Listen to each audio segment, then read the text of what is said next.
Okay. How are you? Great, thanks. I said thoroughly enjoying the house. Yeah, great. So probably the first question for me is, why did you do it?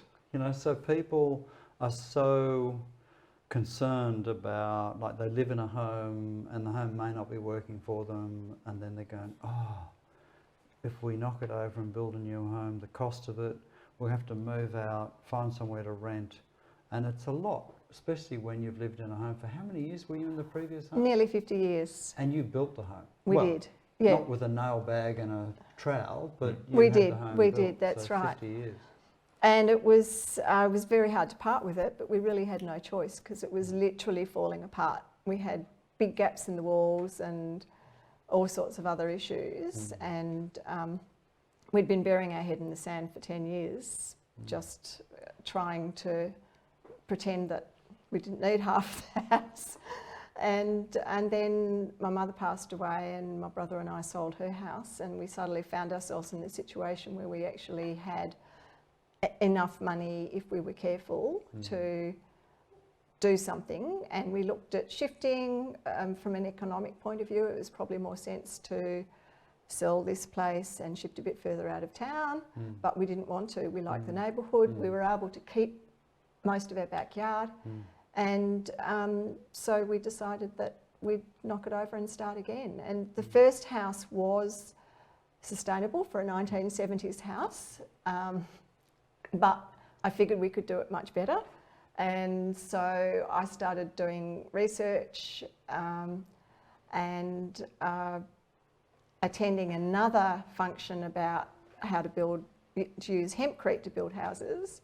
We found Griff, and the rest is history. It is. So Yeah, as soon as we met you, we knew that you were the man for us. And Thanks, so 6 months of planning with you, and then 7 months of building, and here we are in a lovely new house. Yeah, And it's fantastic. working wonderfully for us. I think back in the old days it was called common sense with the north facing and things like that. But I said, as you know, it's lifted to an entirely different level.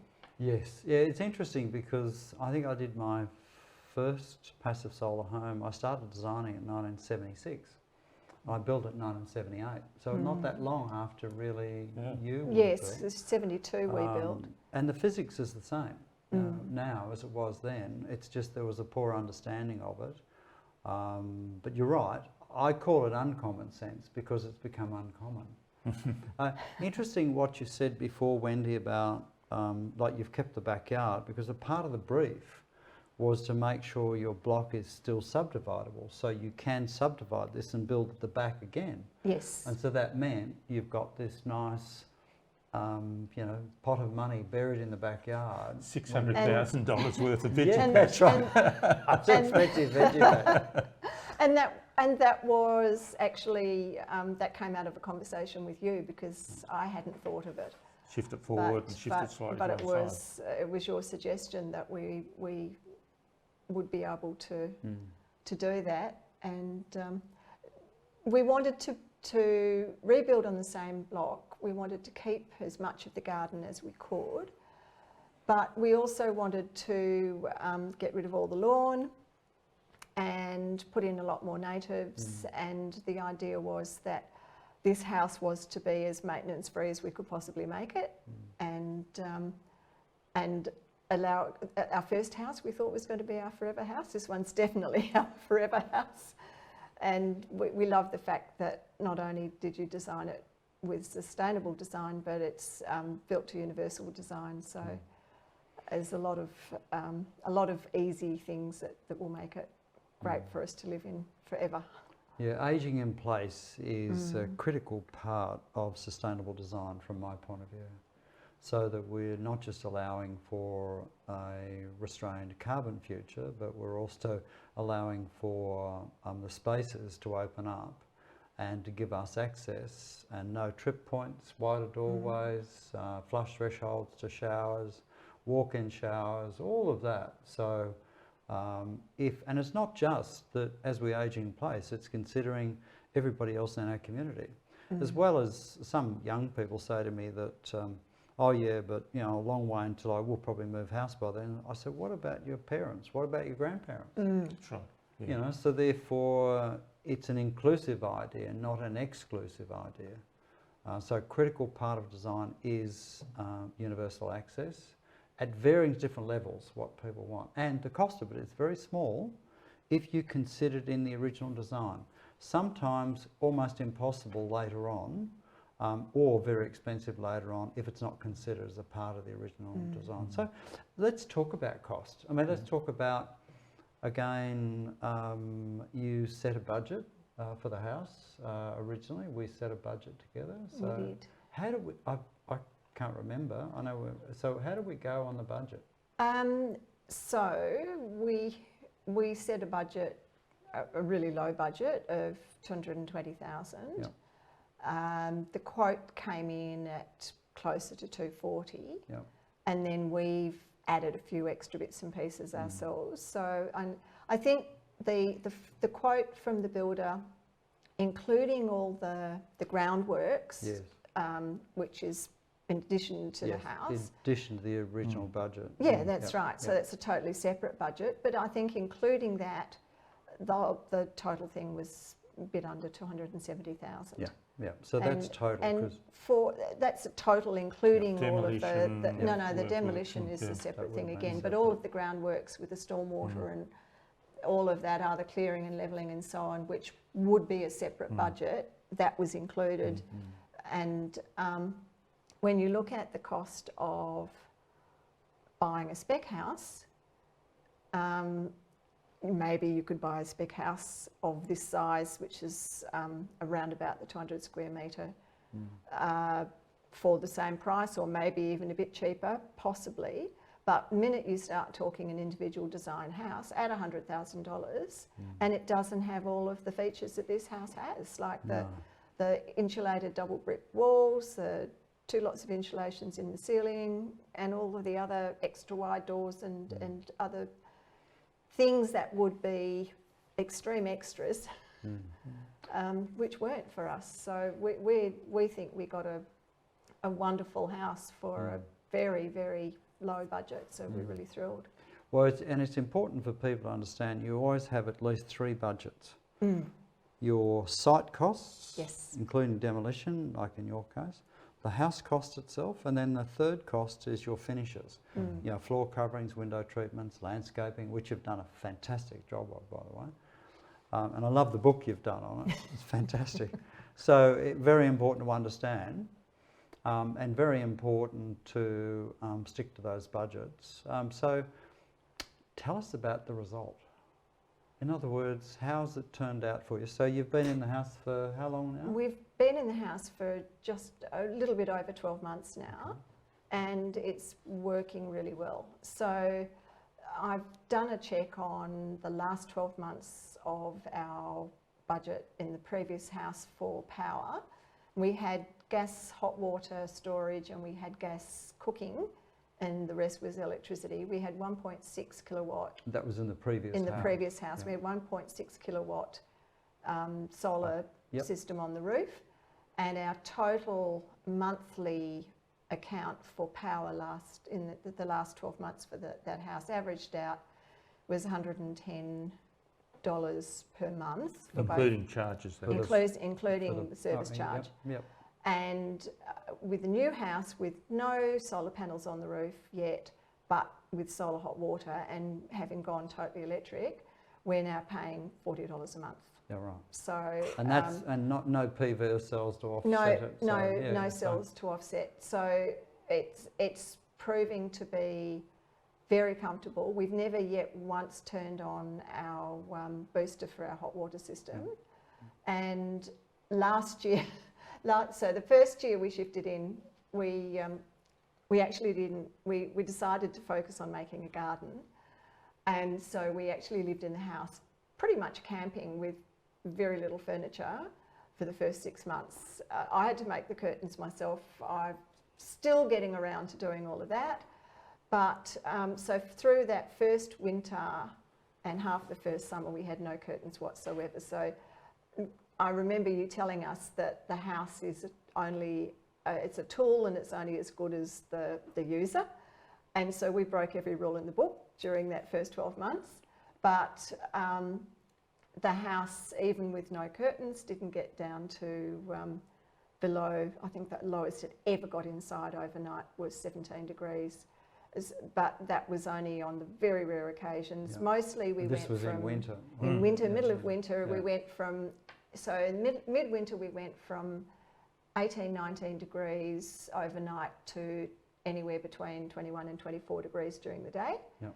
And in summer we went from very low 20s, so maybe 20, 21 overnight, up to 27 during the day on the really hot days. And in heat wave conditions, there were a couple of days where mid-afternoon it got to 30, but we have ceiling fans. Turn the ceiling fan on, it makes you feel 3 degrees cooler. And when we did live in the old house and I had this first cycle air conditioning, I had that set to 27 degrees. So we were comfortable. Yeah, right. What you've got to remember, of course, is Jandakot, which is our closest weather station, got 0.3. So we're- yes, it's a little bit colder And here. we're than sitting the here Perth. with t-shirts that's and right. Yeah. on, etc. So yeah, so interesting. So it's worked really well for us, and we haven't needed. I think there's been one day in the whole time we've been here that I thought, oh, if I had heating, I might have turned it on today. But that's pretty impressive. So we're very happy with the way it's worked. And interesting too, because we had this conversation earlier on. So at the moment, we have the sun coming in here. It's about just on 2 o'clock. So the sun's starting to go across.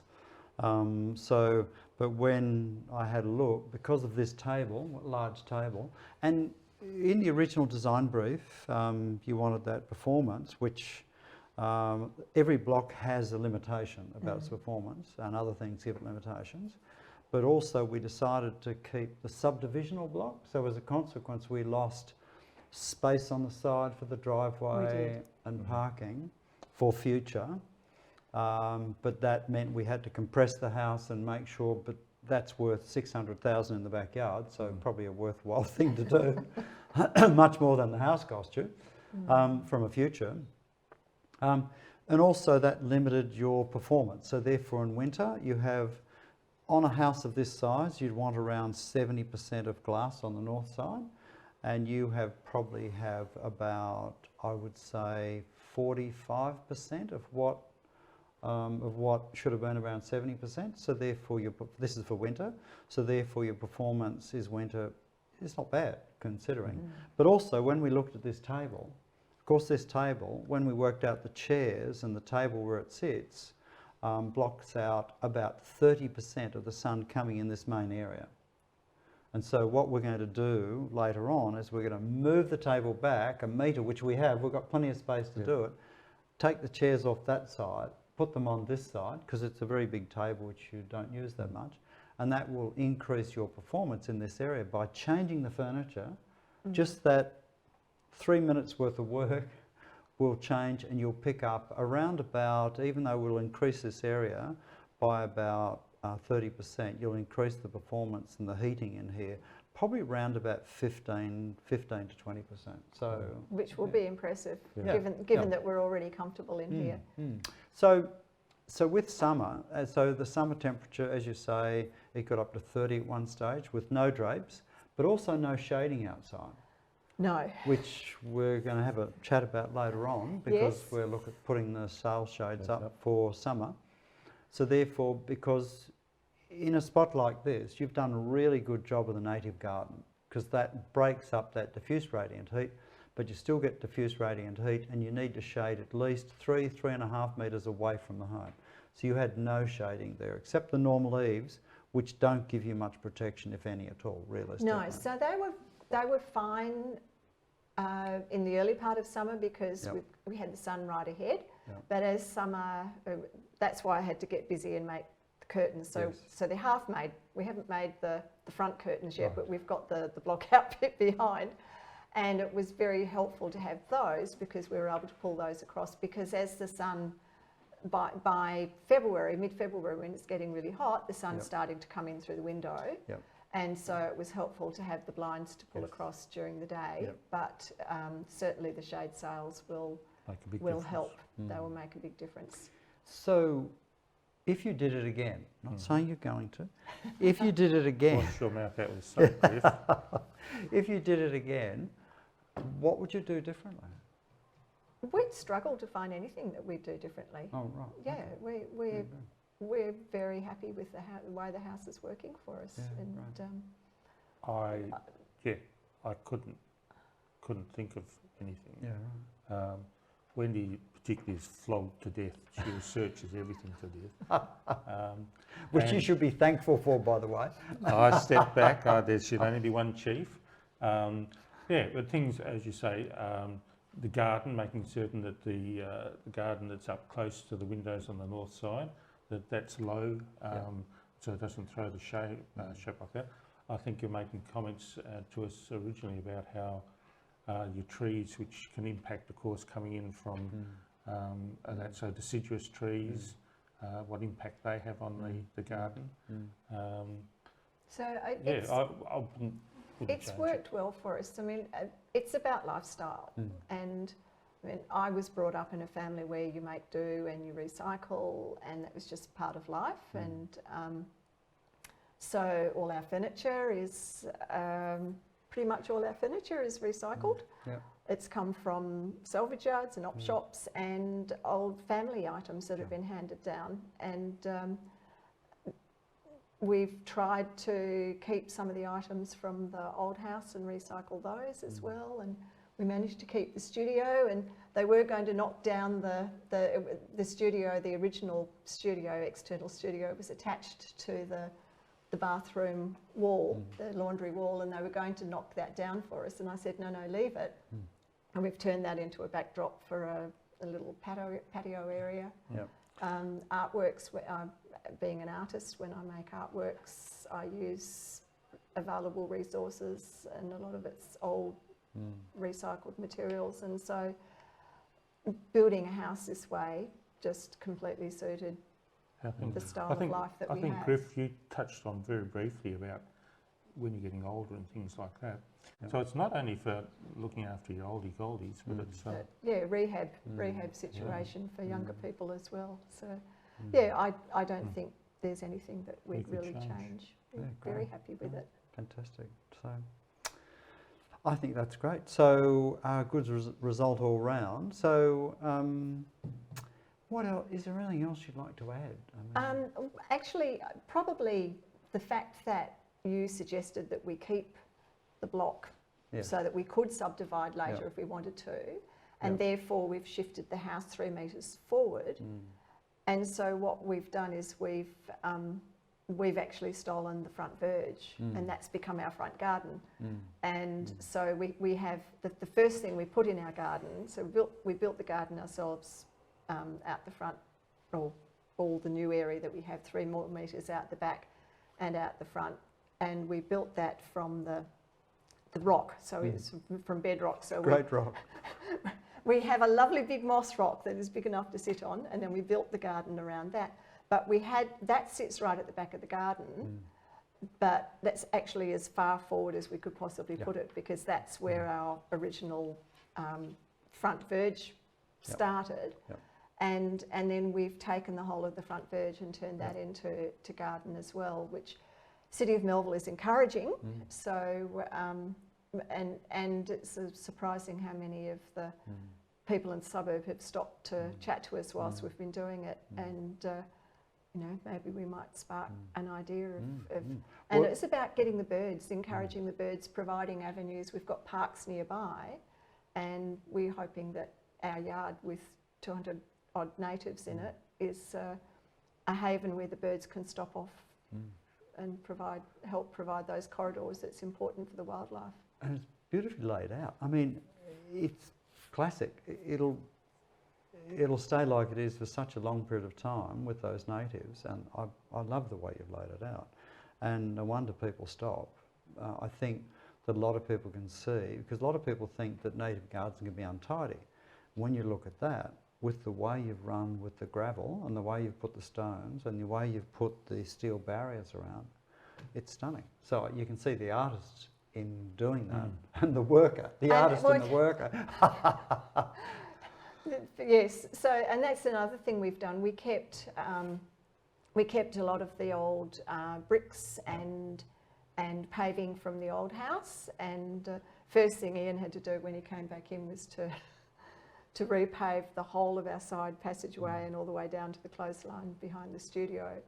And so he's worked really hard. But we both worked hard in the garden, and people say that a native garden, maybe believe that a native garden is maintenance free, but it's not. You still need to work in it, but it gives us so much pleasure. We love it. I think also the garden outside, actually, again, the number of people who stopped and talked about that and then talked to us about the house, and the number of people who've actually had come through this house and go, wow. It's built community. I mean, Yeah, we've met so many new people. It's been great. Yeah, no, fantastic. And about that, because you're building community, you build a house that's actually starting to pull the community together, which is fantastic. Look, and in the future, at the moment it's costing you about $40 a month to run the home. If you put a very small PV system on the roof, you'll be positive in energy. You'll be basically putting energy into your neighbours' houses, basically. Yes. So, and it means you've got the backyard, $600,000 buried in the backyard, and you'll have no running costs for the home. So I think you're in a good position. So, and look, thank you for choosing us, to work with you. Oh, it was such an easy, It was such an easy decision. We felt really blessed to have met you, and And for two of us to come from separate areas and both go. Yeah, so that first evening where we did encounter you. Oh yeah. Whilst everybody was chatting afterwards, I talked to you earlier. we went in different directions, and then we got together and we both said, we both have to. I was saying, we have to go and talk to that fellow, and Ian's saying, you've got to come and talk to this guy that I was just speaking to. So we knew even before we made that first meeting with you at your office. We knew that we'd found the person, and then the suggestion of your builders.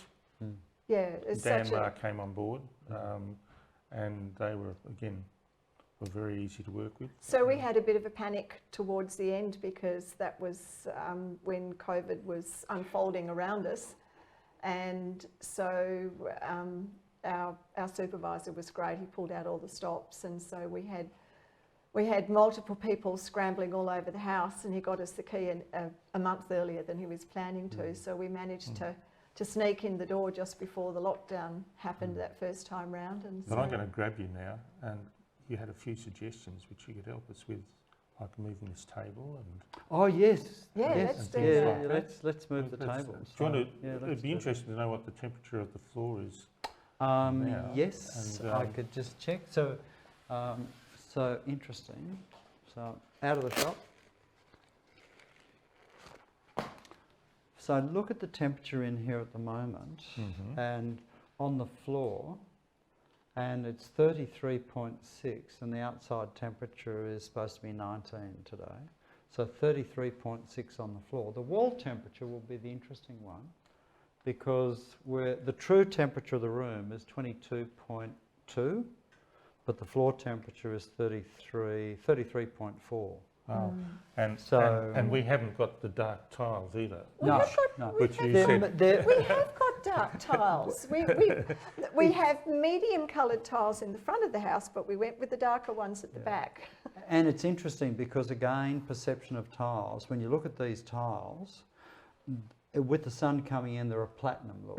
Yes. But again, people look at dark tiles and say, oh no, too dark for the home. So it's great because the two have different opinions about it. That's how people are.